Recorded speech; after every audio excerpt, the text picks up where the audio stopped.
C'est déjà environ la 6e heure, quand le soleil s'éclipsant, l'obscurité se fit sur la terre entière jusqu'à la 9e heure. Le voile du sanctuaire se déchira par le milieu et jetant un grand cri, Jésus dit, « Père, en tes mains, je remets mon esprit. » Ayant dit cela, il expira. Le silence ici est assourdissant, la parole s'est tue pour nous laisser répondre dans la foi aux questions. Que croyez-vous en vérité? Qu'attendez-vous? Qu'espérez-vous?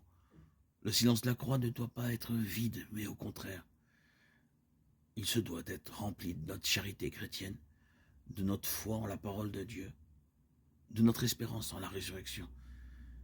Car la mort est un passage et non une fin. Si nous croyons en Dieu, nous devons croire en son Fils unique, comme nous le rappelle l'évangéliste Saint Jean. Lui, le Fils de Dieu, vient de mourir. Un cri, un don, voilà ses dernières paroles et son dernier geste. Il nous offre à son Père et s'en remet aussi à lui. Vraiment, tout est accompli.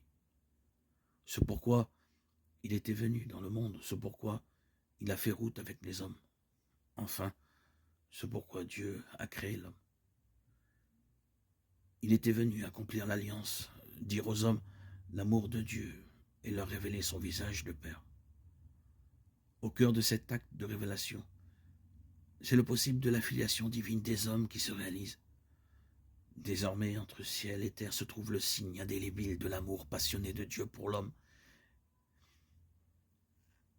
Et le premier des hommes à avoir répondu à cet amour, par le don de sa vie, plaçant Dieu et l'homme pour toujours en communion.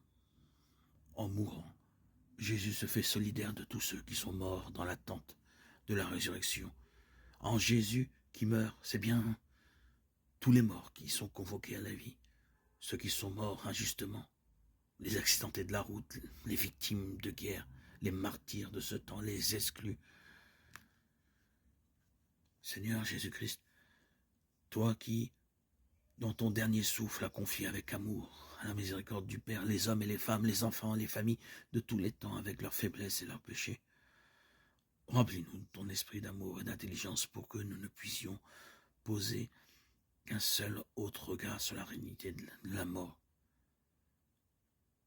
Que nous mourions de plus en plus à nous-mêmes au courant de pensées qui refusent l'espérance en la résurrection. Que nous regardions la croix avec joie, levant les yeux vers toi qu'ils ont crucifié, et par ta mort nous donne accès à la vie éternelle. Ô croix, sublime folie, ô croix de Jésus-Christ, ô croix, sublime folie, ô croix de Jésus-Christ. Dieu rend par toi la vie en nous, rachète à grand prix nos vies. L'amour de Dieu est folie, ô croix de Jésus-Christ, ô croix, sagesse suprême, ô croix de Jésus-Christ, ô croix, sagesse suprême. Le Fils de Dieu lui-même, jusqu'à la mort, obéit. Ton dénuement est extrême, ô croix de Jésus-Christ.